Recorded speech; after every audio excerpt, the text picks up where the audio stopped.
Hello guys, in this tutorial you will learn how you can change your YouTube channel's logo using the YouTube Studio mobile application, for example on your Android. So let us guide you through this step by step. So launch the YouTube Studio application on your Android. So let me do that for demonstration purposes. Next, tap into your channel icon in the top right. Make sure that you're logged in with the correct YouTube channel account and tap into the pencil icon here in the top right.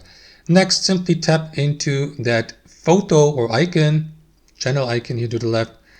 And if you do this for the first time on your mobile phone, the phone may ask you for permission, for example, or YouTube app may ask you for permission, to access your storage to upload the given profile picture from your phone storage. So you may navigate to gallery or simply use that overview here and select one of these photos, for example, and after that the given profile icon will be used.